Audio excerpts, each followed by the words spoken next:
ہم نے پتھروں کی بارش کی، کنکڑیاں ماری، وَمِنْهُمْ مَنْ أَخَذَتْهُ الصَّيْحَةُ، کچھ کو چیخ کے ذریعہ ہلاک کر دیا، وَمِنْهُمْ مَنْ خَسَفْنَا بِهِ الْأَرْضَ، اور کچھ کو ہم نے زمین میں دھسا دیا، وَمِنْهُمْ مَنْ أَغْرَقْنَا، اور کچھ لوگوں کو ہم نے غرق کر دیا۔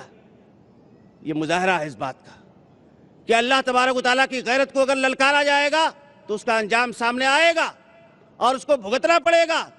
اللہ تبارک و تعالیٰ چھوڑتا نہیں ہے۔ جو آدمی سرکشی پر آمادہ ہوتا ہے، جو بغاوت پر آمادہ ہوتا ہے، اس کو سزا دی جاتی ہے۔ ہاں، جو انابت کی راہ سے آتا ہے تو اللہ تبارک و تعالیٰ 99 اور 100 آدمیوں کے قاتل کو بھی معاف کر دیتا ہے۔ مشہور واقعہ ہے، اس کی تفصیل میں نہیں جاؤں گا، آپ نے بارہا سنا ہوگا۔ لیکن اللہ تبارک و تعالیٰ کو سرکشی پسند نہیں ہے۔ اللہ کے نبی فرماتے ہیں کہ پچھلی امتوں میں ایک آدمی تھا اور اس نے یہ کہا، ایک آدمی کو مخاطب کرتے ہوئے کہ انا فلان ابن فلان ابن فلان ابن فلان ابن فلان، 9 آدمیوں کا نام گنایا اپنے باپ داداؤں اور پرکھوں کا کہ میں فلاں ہوں، فلاں ابن فلاں ہوں، اور من انت لا بالک، او بن باپ کے تو کون ہے، تیری کیا حیثیت ہے؟ اس آدمی نے اپنی مالداری پر، اپنی طاقت پر، اپنے بڑے اور پرکھوں پر بڑا کبر اور نخوت کا مظاہرہ کیا، اور ایک غریب آدمی سے پوچھا کہ تیری کیا حیثیت؟ اس آدمی نے یہ جواب دیا کہ انا فلان ابن اسلام، میں فلاں آدمی ہوں، فلاں آدمی کا بیٹا ہوں، اور ہم سب اسلام کے بیٹے ہیں۔ اللہ تبارک و تعالیٰ نے اس زمانے کے نبی کو وہی بھیجی کہ جہاں بتا دے بڑے پرکھوں کے نام پہ دادا گیری کرنے والے کو اور کبر کا مظاہرہ کرنے والوں کو کہ جن 9 لوگوں کا نام تو نے گنایا ہے وہ سب کے سب جہنم میں، اور تو 10واں بھی ان کے ساتھ جہنم میں ہے، اور جو یہ اسلام کا بیٹا ہے، اسلام جنت میں اور یہ بھی جنت میں۔ اللہ تبارک و تعالیٰ کبر کو پسند نہیں کرتا، ظلم کو پسند نہیں کرتا، بے حیائی کو پسند نہیں کرتا۔ آج لوگوں میں خیانت اور ظلم اور بے حیائی اور دنیا کی ساری برائیاں عام ہوتی جا رہی ہیں۔ آج فطرت کے خلاف لوگوں کا مطالبہ ہو رہا ہے۔ لوگ مطالبہ کر رہے ہیں کہ نعوذ باللہ من ذالک، مردوں کو مردوں کے ساتھ شادی کرنے کی، عورتوں کو عورتوں کے ساتھ شادی کرنے کی اجازت دی جائے۔ اور حیف تو یہ ہے کہ آج لوگ بیویوں کا تبادلہ کر رہے ہیں، نعوذ باللہ من ذالک۔ اللہ کے نبی جناب محمد رسول اللہ صلی اللہ علیہ وسلم نے فرمایا تھا، اور آپ نے سچ فرمایا تھا، کہ میری امت کے لوگ یستحلون الحیرہ والحریر، شرمگاہوں کو اور ریشم کو حلال کر لیں گے۔ آپ نے فرمایا تھا پچھلی امتیں آخر ہم سے آپ سے کیا کم تھی؟ کیا ان میں گورے لوگ نہیں تھے؟ کیا ان میں پیسے والے لوگ نہیں تھے؟ کیا ان میں طاقت والے لوگ نہیں تھے؟ ہم سے زیادہ پیسے والے، ہم سے زیادہ صلاحیت والے اور ہم سے زیادہ طاقت والے تھے۔ ینحتون من الجبال بیوتا، وہ پہاڑوں میں تراش تراش کے گھر بنایا کرتے تھے۔ اللہ تبارک و تعالیٰ نے ان کو قوت بازو عطا فرمائی تھی، لیکن ان کے اوپر پتھروں کی بارش ہوئی، ان کو پانی میں غرق کر دیا گیا، ان کو چیخ نے ہلاک کر دیا۔ تو نبی کائنات کا فرمان ہے کہ اس امت میں بھی پتھروں کی بارش ہوگی، اس امت میں بھی چہرے بدل دیے جائیں گے، اور اس امت کو بھی زمین میں دھسا دیا جائے گا۔ یہ سارے مصائب اور ساری پریشانیاں اور ساری مشکلات اس امت پر بھی آئے گی۔ حضرت عائشہ صدیقہ کائنات رضی اللہ تعالیٰ عنہا نے پوچھا تھا ایسے کسی موقع پر، کیا نہلک وفینا الصالحون، اے اللہ کے رسول کیا ہم میں نیک لوگ ہوں گے تب بھی ہم ختم ہو جائیں گے؟ اللہ کے نبی صلی اللہ علیہ وسلم نے فرمایا کہ نام اذا ظہر الخبث، جب برائی عام ہو جائے گی۔ اور دوسرے کسی آدمی نے ایسے موقع پہ پوچھا تھا جب اللہ کے نبی نے کہا تھا کہ پتھروں کی بارش ہوگی، چہرے بدل دیے جائیں گے، کہ متی ذالک یا رسول اللہ، اے اللہ کے رسول ایسا کب ہوگا؟ اے مسلمانوں کان کھول کے سنو، حفاظت سے رکھنا کلیجے لگا کر، حفاظت سے رکھنا کلیجے لگا کر۔ کلام نبی ہے، فسانہ نہیں ہے۔ نبی کائنات نے فرمایا تھا اذا ظہرت القینات والمعازف، کلچر بدل جائے گا، اسلام کی سوسائٹی بدل جائے گی، معاشرہ بدل جائے گا، طوائفوں کا راج ہوگا، گانے بجانے والے آلات۔ آج دیکھ لو، دوسری سوسائٹیوں کی بات جانے دو، آپ کا نوجوان تھرکتا ہوا نظر آئے گا، آپ کی لڑکیاں ناچتی ہوئی نظر آئیں گی، اور اللہ کے نبی نے فرمایا کہ طوائفوں کا غلبہ ہوگا، گانے والیوں کا غلبہ ہوگا۔ آج مسلمانوں کا آئیڈیل کون ہے؟ اللہ کے نبی جناب محمد رسول اللہ صلی اللہ علیہ وسلم، صدیق اکبر، فاروق اعظم، فاطمۃ الزہرا، عائشہ صدیقہ کائنات، کون مسلمانوں کا آئیڈیل ہے؟ آپ جا کر دیکھیے۔ میں آپ کو بتاؤں کہ میں ایک مسلم علاقے میں گیا، اور مسلم علاقے میں میں نے پوچھا نوجوانوں سے پوچھا، اور ان نوجوانوں سے پوچھا جو مسجد میں تھے، اور ان نوجوانوں سے پوچھا جو انگریزی بھی پڑھنا جانتے تھے، کہ تمہاری نگاہ میں تمہارے ہیرو کون ہیں، تمہارے بطل کون ہیں؟ تو ان نوجوانوں نے جواب دیا تھا کہ آج تو ہمارے ہیرو اور ہمارے آئیڈیل و بطل سلمان خان اور شاہ رخ خان ہیں۔ ان سے میں نے پوچھا کہ طلحہ کو جانتے ہو، زبیر کو جانتے ہو؟ کہا نہیں جانتے۔ آج آپ کا نوجوان طلحہ کو نہیں جانتا، زبیر کو نہیں جانتا، عبد الرحمن ابن عوف کو نہیں جانتا، اور یہ ساری دنیا کے ناچنے گانے والوں کو جانتا ہے اور ان کو اپنا آئیڈیل مانتا ہے۔ ایک لڑکا، ایک انٹرویو میں بیٹھا ہوا تھا، مسلم لڑکا، میڈیکل کالج کا، اس سے میں نے پوچھا کہ اپنے رسول کو جانتے ہو؟ اپنے رسول کا نام تمہیں معلوم ہے؟ کہا ہاں، رسول کا نام محمد صاحب صلی اللہ علیہ وسلم۔ ایک مسلم نوجوان ہے جو یہ نہیں جانتا کہ محمد رسول اللہ صلی اللہ علیہ وسلم کا نام کیسے لیا جائے، اور جناب محمد رسول اللہ صلی اللہ علیہ وسلم کو دل و دماغ میں کیسے بسایا جائے۔ وہ تمہارے میڈیکل کالج کا نوجوان ہے، تمہاری انجینئرنگ کالج کا نوجوان ہے، اسے اپنے اسلام کا پتہ نہیں، محمد رسول اللہ کا پتہ نہیں، رب العالمین کی قہاریت کا پتہ نہیں، اور رب العالمین کی رحمانیت کا پتہ نہیں ہے۔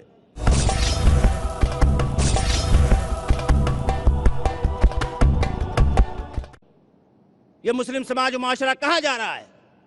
آج مسلم کلچر اور سوسائٹی کہاں جا رہی ہے؟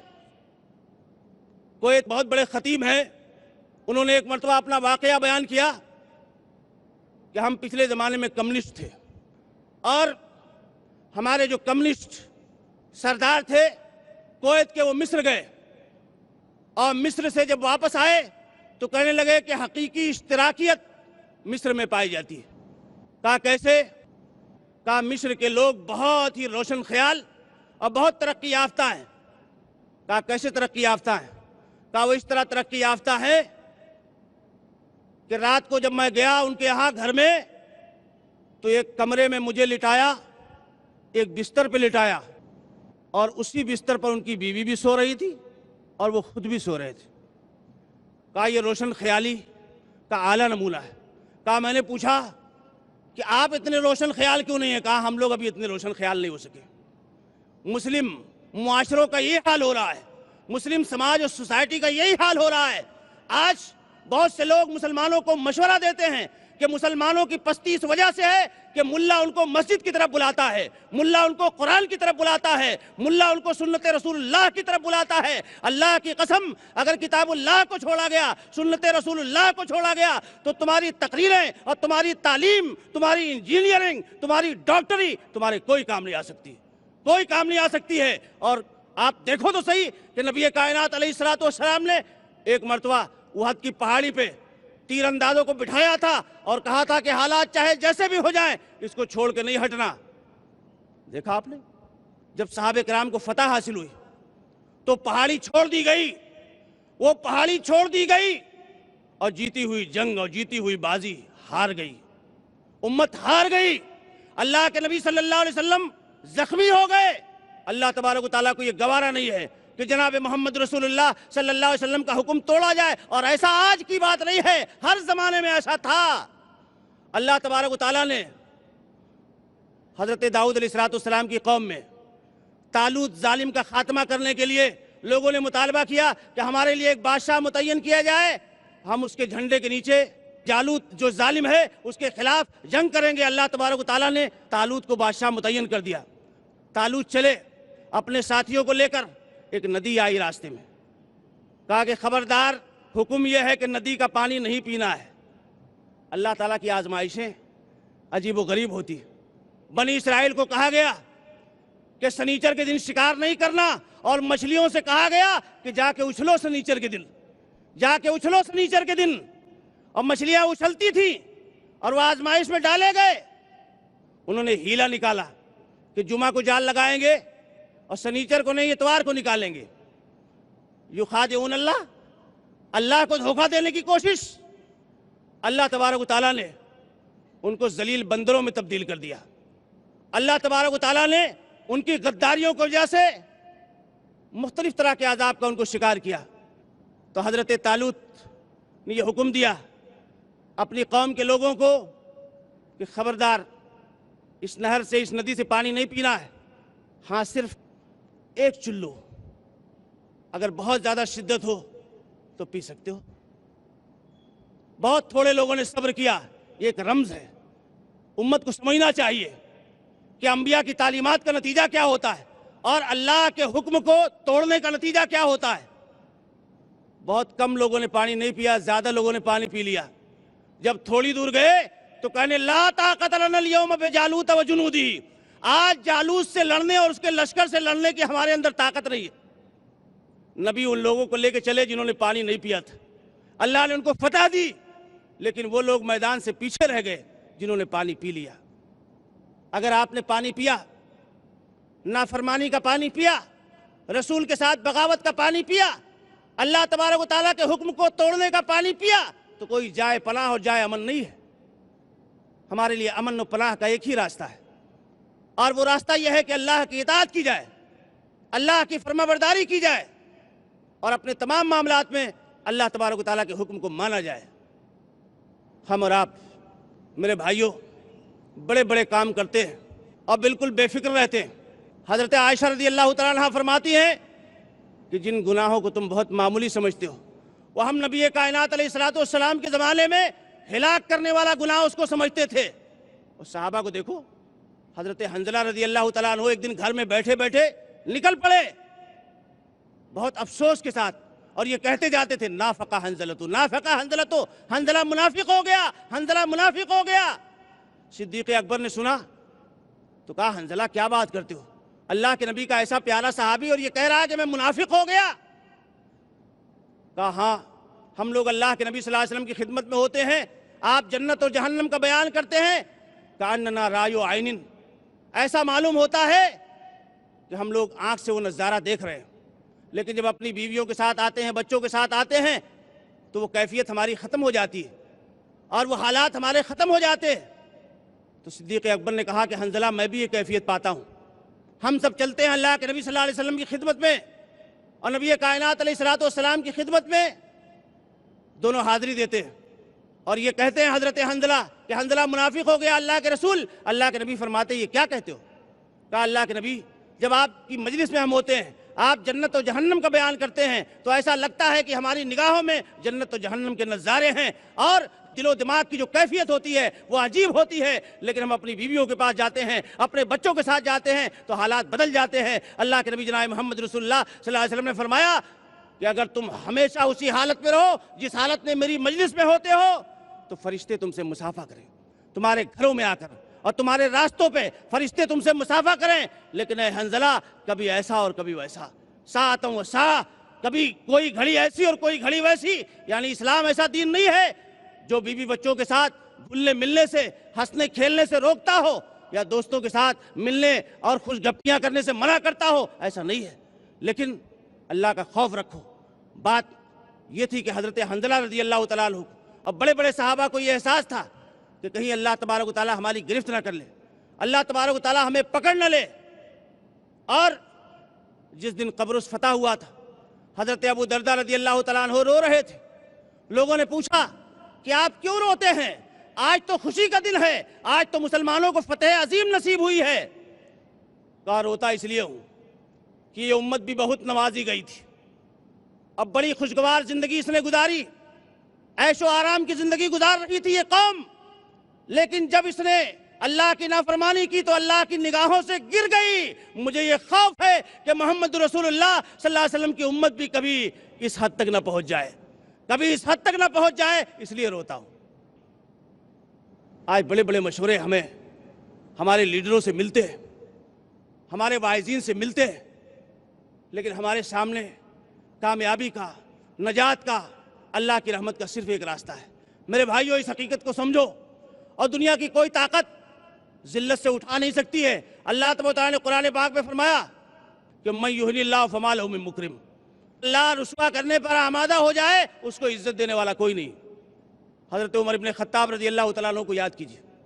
یہ عمر ابن خطاب ہیں، یہ عمر ابن خطاب ہیں جو حضرت حذیفہ رضی اللہ تعالیٰ عنہ کو بلا کر پوچھتے ہیں کہ حذیفہ تمہیں اللہ کا واسطہ ہے، تمہیں اللہ کا واسطہ ہے، تمہیں اللہ کے نبی نے منافقوں کی فہرست بتائی تھی، وہ جس کے ایمان کی صداقت کی گواہی نبی کائنات علیہ الصلوۃ والسلام نے دی، اور جو صدیق اکبر کے بعد فاروق اعظم تھا، اس کے دل و دماغ کا احساس دیکھو کہ وہ پوچھتا ہے حذیفہ تجھے اللہ کے نبی نے منافقوں کی فہرست بتائی تھی، کہیں اس فہرست میں عمر ابن خطاب کا نام تو نہیں؟ عمر ابن خطاب کو یہ خطرہ ہے، اپنے ایمان کے باوجود، اپنی نمازوں اور اپنے تقوی کے باوجود یہ خطرہ ہے کہ کہیں عمر کا شمار منافقوں میں نہ ہو جائے۔ حضرت حذیفہ کہتے ہیں نہیں امیر المومنین، آپ کیا بات کرتے ہیں، اللہ کی قسم آپ کا نام اس میں شامل نہیں ہو سکتا۔ یہ عمر ابن خطاب ہے، انہوں نے فرمایا تھا اے مسلمانوں، ہمارے لیے لمحہ فکریہ ہے، ہمارے سامنے کتاب اللہ ہے، ہمارے سامنے سنت رسول اللہ ہے، ہمیں ضابطہ دیا گیا زندگی کا، ہمیں ڈسپلین عطا کیا گیا، اللہ تبارک و تعالیٰ نے ہمیں ڈسپلین دیا ہے۔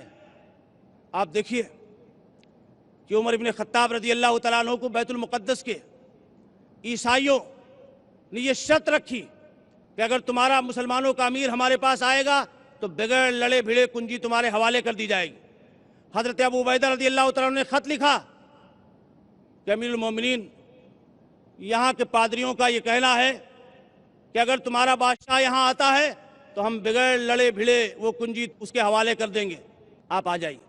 امیر المومنین آتے ہیں، اور کس شان سے آتے ہیں؟